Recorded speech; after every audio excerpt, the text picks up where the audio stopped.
While our commitment to serving you and listing your property is paramount, we would like to go over some of the changes that have happened on the seller side. While most of it will seem like business as usual to you, there's now legislation in place that protects the seller and the seller's right to choose. You can choose to offer a buyer agent commission with your listing, like what has happened previously.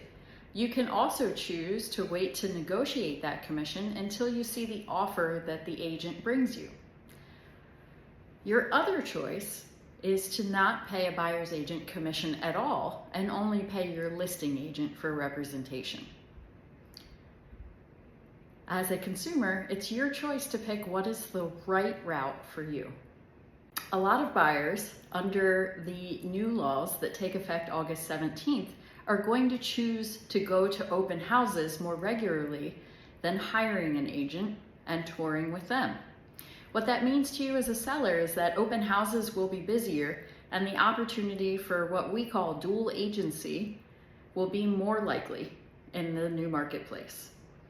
A dual agent is one that represents you on the listing side, but also I could have a buyer that walks into the open house from my marketing and they may walk in and say, I don't have an agent, I would like to make an offer on this property. And in that situation, I disclose to that potential buyer that I represent the owner, but I would be happy to write an offer for them as a dual agent, meaning that I could represent both parties. We would have what's called a designated agent that could negotiate on their behalf, while I would still be representing the seller in any negotiations.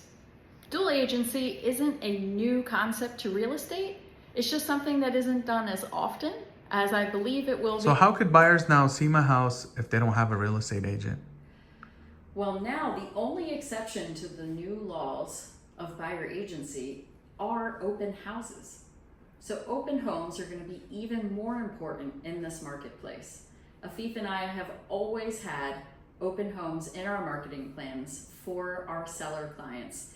Most of the time we do open house launches, multiple days in the first weekend on the market to get those buyers when they're excited, when they've seen it online and they want to come tour it.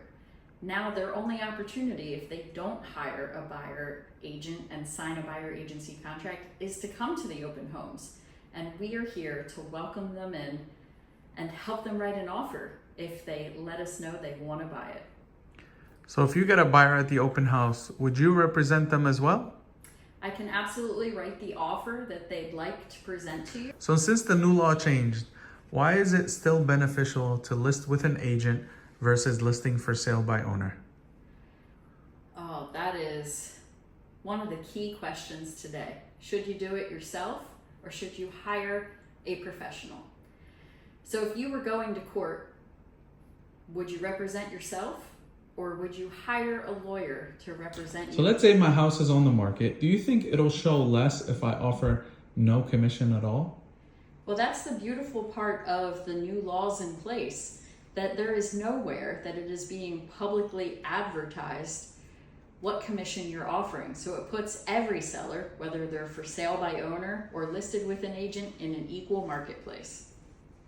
So if I want to sell my house, what would you recommend? Should I offer commission as I used to, or should I offer nothing at all, or should I leave it open and see what offers come in? That is a great question. A lot of that will be dictated by the next coming months and how agents adapt to all the changes. My personal opinion is wait till you get the offer and see how good of an offer it is before you make an offer of commission. But offering a minimum commission at least, so when an agent calls us and says, is the seller offering a commission, we can say yes. And we can also say that they will negotiate it with you once an offer is presented.